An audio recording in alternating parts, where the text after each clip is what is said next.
Deontay Wilder had a very exciting dust-up with Luis Ortiz at the weekend.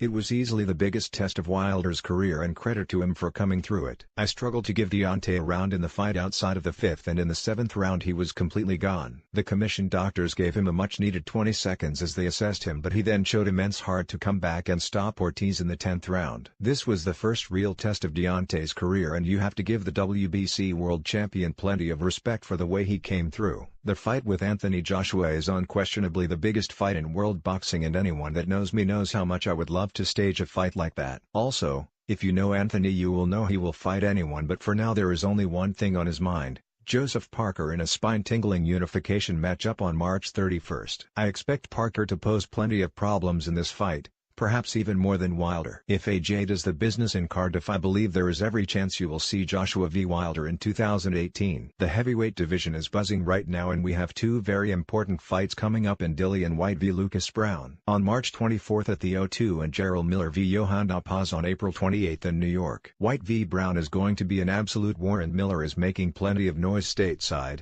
Both winners will be calling for Wilder or Joshua in 2018. March Madness is well underway for us. I'm writing this column on the plane back from Kazakhstan following a flying visit to announce the signing of Olympic gold medalist Danyar Yelusinov. He will debut on our New York show on April 28th.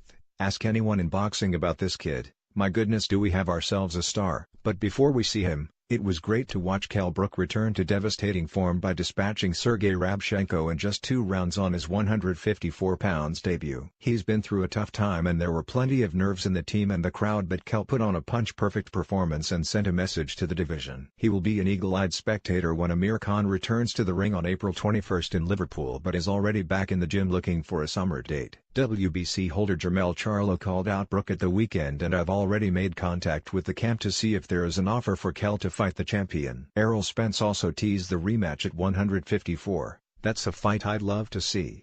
For now, it's great to have Kell back. I've long felt he is one of the world's top talents and is perfectly suited to the light middleweight division.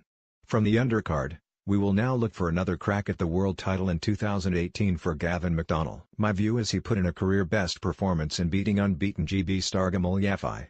Yafai was gutsy, but Gavin's championship experience told. For Gamal, it's a time to learn and come back even stronger.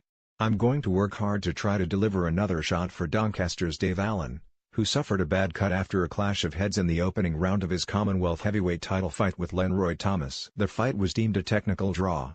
I know Dave will come again. His accessibility has made him a real cult hero on the fight scene. It's off to LA this week as Scott Quigg bids to become a 2-weight world champion against WBO king Oscar Valdez live on Sky Sports. Scott has been going about his business quietly since relocating to LA with Freddie Roach, and this is a wonderful opportunity for him in what will be an electric fight. Both guys love to come forward and throw plenty of shots. I do not believe you will hear the final bell, and I can sense a moment to savor this Saturday. It was confirmed this week that WBA bantamweight champion Jamie McDonnell will defend his title against the hard-hitting Naoya Inoue in Japan on May 25th. Jamie McDonnell is an example to all fighters, never shirks a challenge and always wants the biggest fights in the division. He will be the underdog on foreign soil, but Jamie is one of the most underrated fighters in world boxing and knows more than enough to cement a historic win. Finally, our thoughts and condolences are with the family of Scott Westgarth, who sadly passed away following his victory over December Spellman last week. It was a career-best win for Scott, and he should be remembered by the images of that smile as his hand was raised following the referee's decision. As he said in his post-fight interview,